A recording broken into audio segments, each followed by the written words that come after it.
Hey everybody, Jason Burmis here.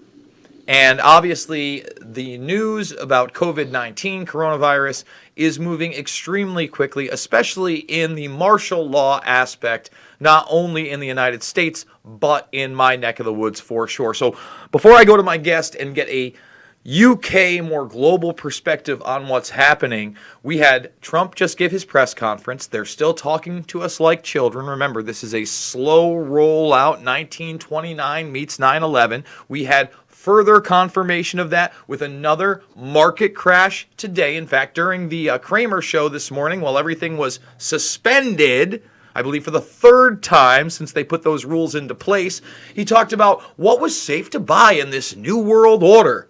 Well, let me tell you what's safe to buy. I have no idea. Infrastructure. The Predator class is going to buy it all up at the end of this. But the bottom line is, what did they talk about? FEMA, military implementation, retrofitting of buildings, more military control, and the first state to fall will be New York. New York City will be first. De Blasio hinted at it again in his press conference. Then you will see the next three states go. Florida, California, and Washington. Expect some type of a national curfew or quarantine to be announced within the next 2 weeks. I never thought I would be saying any of this. However, this is in full force. Doesn't matter what you believe about the virus. Personally, I think the virus has been here since December, January, easy. But the response has ramped up into a way that seems unstoppable. So, to tell us what's happening across the pond with Boris Johnson, the United Kingdom, and so much more, we have Tony Gosling with us. He is a former BBC presenter and amazing investigative reporter. You can check him out on Twitter at Tony Gosling, and you can also see some of his work over here at 911forum.org.uk. Tony, let's just do it, baby. What is going on in your neck of the woods with this virus? Okay, well, let's start with, just to say, I'm not actually in the UK. I'm out in a city called Rotorua in New Zealand at the moment, and wondering whether I'll ever get back to the UK, but not really caring too much because it's a beautiful country, New Zealand. But look, what we've seen is, I suppose the interesting thing about what's been going on in the UK is Boris Johnson has been kind of in denial about all these mass restrictions, which I think is actually quite a good thing. He's got a lot of his officials, I would imagine, saying, well, we've just got to go along with this, we've got to have a lockdown, a total lockdown. But actually, I'm quite happy to see that he's treating this more as if it was a very strong case of the flu. And, there are all sorts of things to talk about here. He's slightly changing today, but the restrictions on travel, Jason, are immense. I mean, we're talking about Europe is closing down.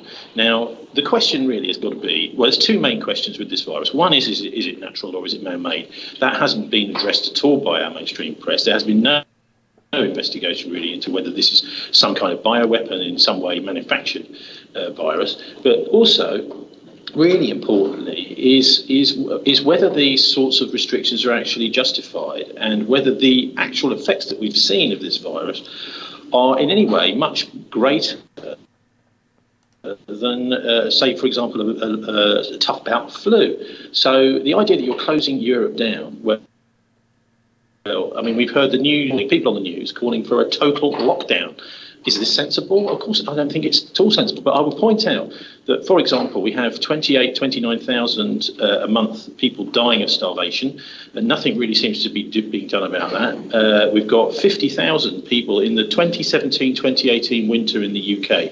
50,000. This is just government statistics. 50,000 extra people died through the flu strain in two winters ago. So we've seen now 50. So 1/1000th of the effect that the flu had in Britain in 2 winters ago. So there's quite obviously an overreaction here.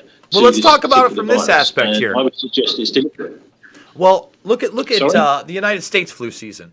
Now, some people put it on the record that it was 62% more deadly than last year. That tells me more than likely, again, this has been here. We've seen only selective testing in the United States. Let me give you the most glaring example. As of yesterday, New York State had tested less than 6,000 people.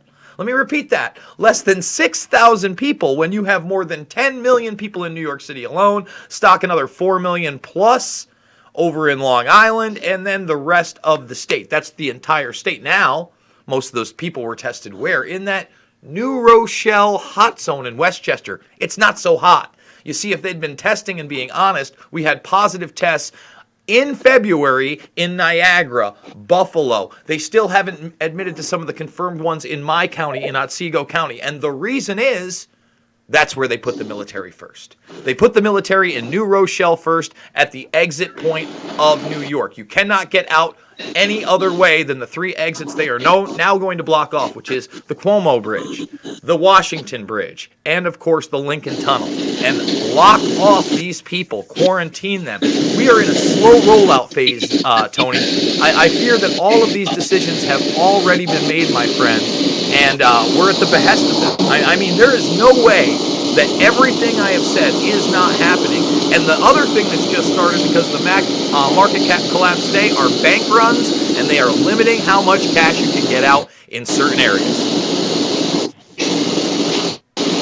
You there, Tony?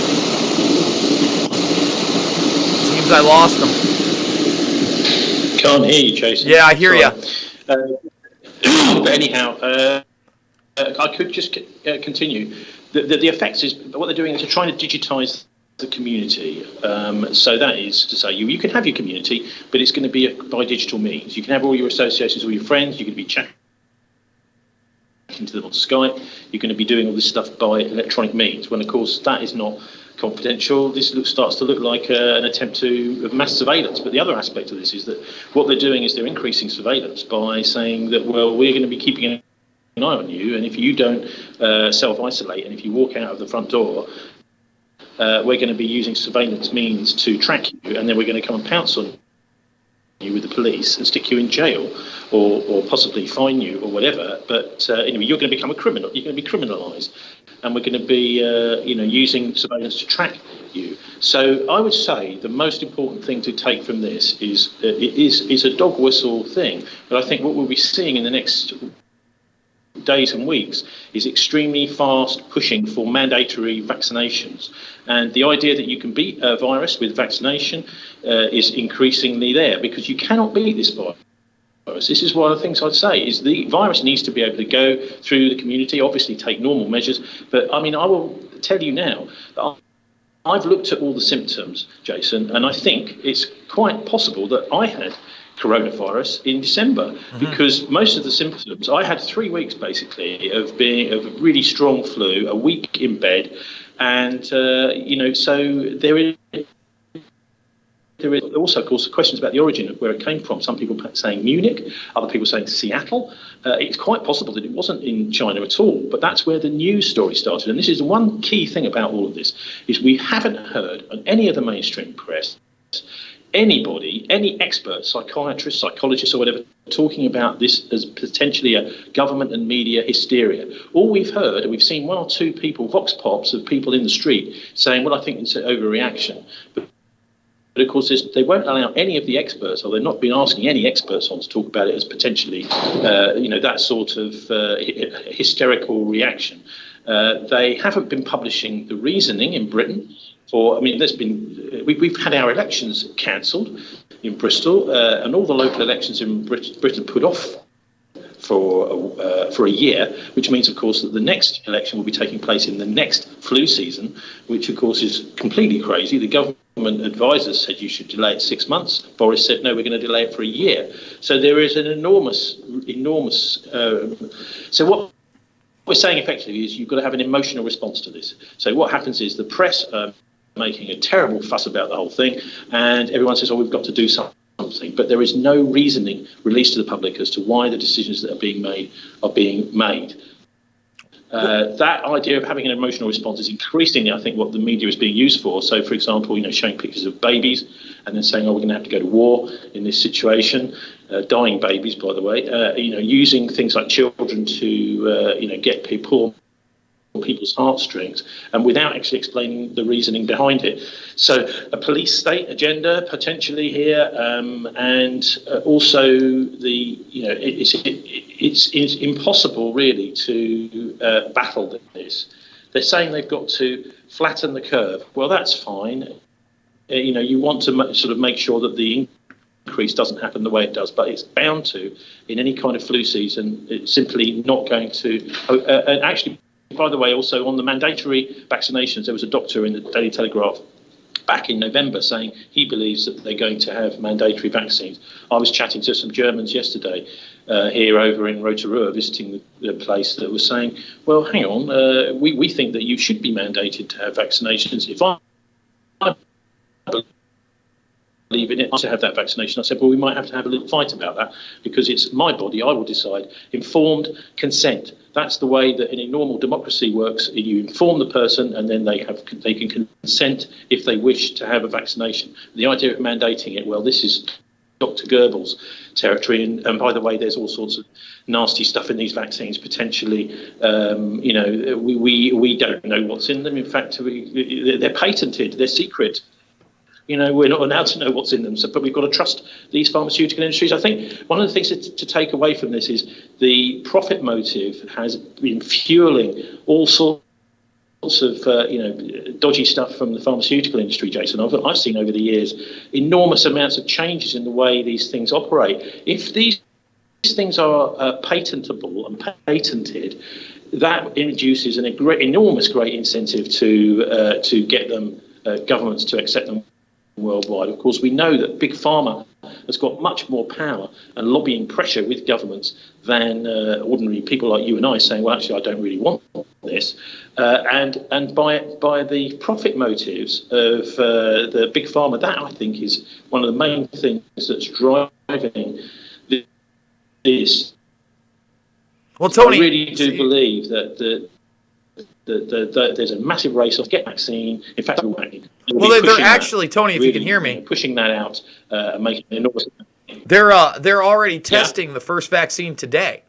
So today is the first test in their first trial run of a vaccine. You can look that up. I saw that earlier today. And obviously, Israel has been touting that they are almost on the precipice of one. Uri Geller, who worked for the CIA, was found out to be a Mossad agent, is putting out the information that this was a bioweapon that leaked from China to Iran and accidentally exposed a human. I don't buy anything that comes out of a self-professed liar, spy, and illusionist's mouth, but I definitely have to talk about those things.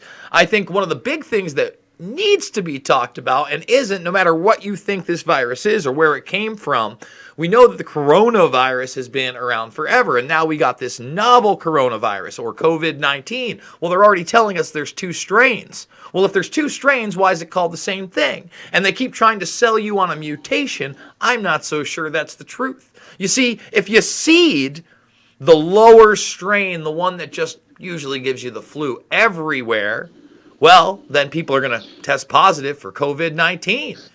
And then, if you see the other version, the one that's a little bit nastier. What's that?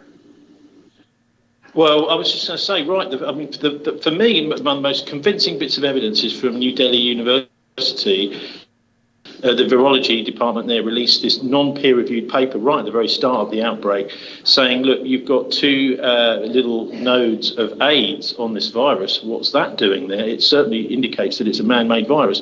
That seems to have been gotten rid of and disappeared. Well, how about this, Tony? We don't even have to... It's possible that these viruses are engineered. We don't even really have to go that far. You can just type in SARS and AIDS, and that's now mainstream, with mainstream doctors saying this is like a combination of SARS and AIDS. It can damage your lungs even if you recover, and it can almost be like you have cystic fibrosis or 20 to 30% of your lung capacity after the fact. Now, what I want to say is, obviously, that's not happening to any of the people that are getting no symptoms. This thing is 10 to 100 times more infectious than the regular flu. In fact, even Donald Trump talked about how infectious it was today. So far, everybody they've said is tested positive. When you go into their household, all of their family also test positive. So once again, you have to ask yourself, is this one thing Or is this two things? China obviously suffered a huge devastation in the beginning. Iran suffered a huge devastation. Italy was not prepared for this. And now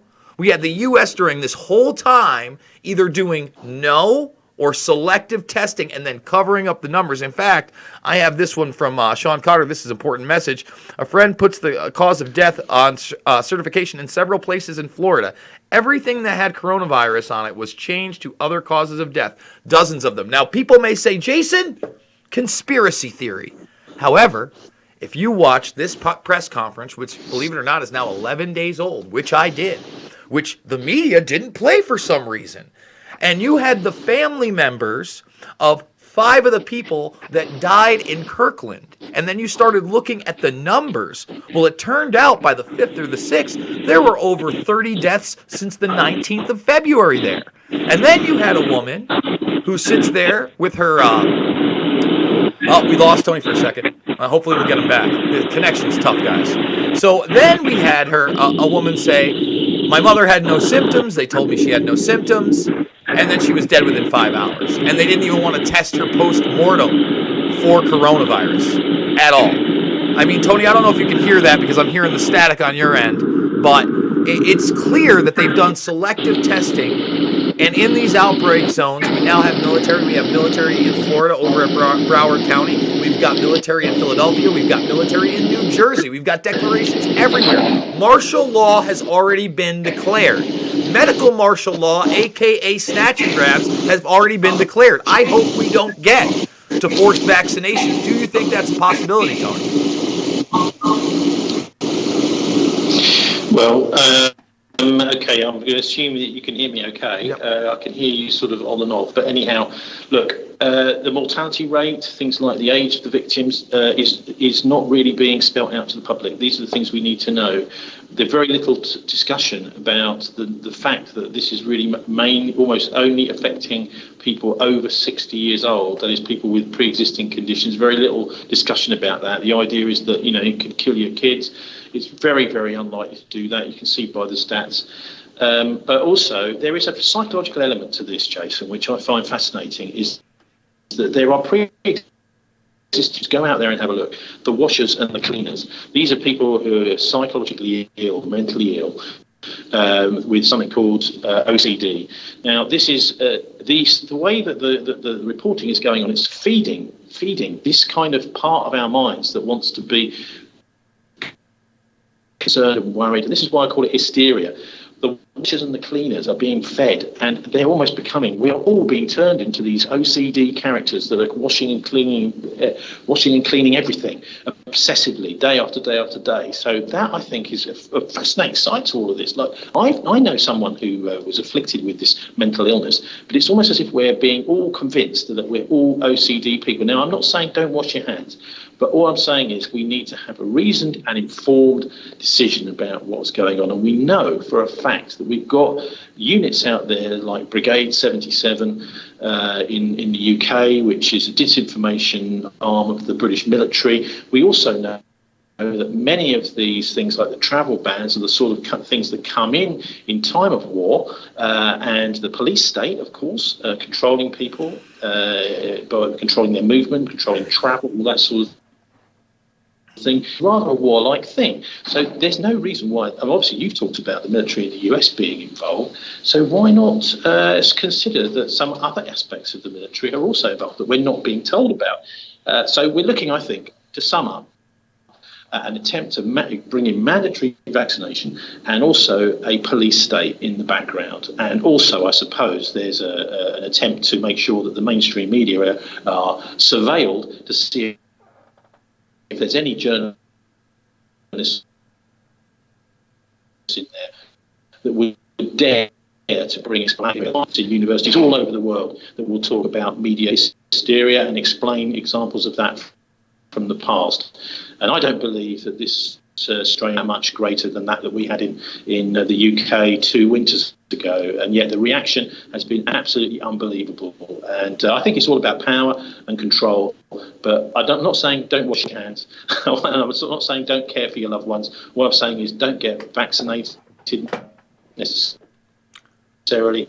I would boost your immune sorts of means, like basic things like vitamin C. There's a couple of really good articles out there explaining how if you do catch this virus. All right, we're losing you in and out, so I'm going to let you go. Hopefully we're going to get back together, but I definitely think that the paranoia and the fear that has been built over this virus is one of the worst things. Again, I think the virus is very manageable. I think that the response has been utterly horrific, and again, all schools closed, the entire infrastructure gone. I see this further as, again, a 1929 9/11 style rollout where the Predator class is going to come in and scoop up the infrastructure and maybe even bring in their digital global currency. After all, when the bank runs happen, when the hyperinflation is actually revealed to the public, Mr. Gosling, I don't know that there is much left. So, folks, if you want to check him out, he is all over Twitter. He's all over this event. You can check him out at Tony Gosling right here. And again, 911forum.org.uk. Thank you so much, Tony. I really do appreciate it, brother. And we lost him. Sorry about the audio on that, guys. I know a lot of you guys were all over me on the audio. He's in Denmark. You know, we're trying to get a global perspective here, and he does great work. So, look, I'm going to be all over this story. Again, de Blasio telling you this is like wartime, saying that they could lock down New York City. Bars closed, like I told you, for St. Patrick's Day. Trump saying nationally he doesn't want any more gatherings than 10 or more people. What they're telling you now is voluntary, will not be voluntary much longer. So you need to understand that. Guys, I could use your support. I got this thing called a GoFundMe. It's really what I'm pushing right now because I want to fill my shelves up even more for my family. So $5, $10, $15. Big donors, it means the world to me. Who knows how much longer you're going to have access to your bank account? Help a guy out. All right, I'm trying to tell the truth here. I'm trying to keep it together as much as possible. We're going to be doing Mixed Martial Mindset with John Fitch at 6 p.m. Obviously, we're going to have to talk about the coronavirus. Why? Because the UFC might be over. MMA is pretty much over. It seems like the last UFC event was held in a gym this weekend. They were going to try to do it in a gym in Nevada, but the Nevada Athletic State Commission said no, no, no. So if you want to hear about that more, what's coming, I'll be live at the top of the hour with John Fitch and Mixed Martial Mindset. I'll see you guys on the flip side.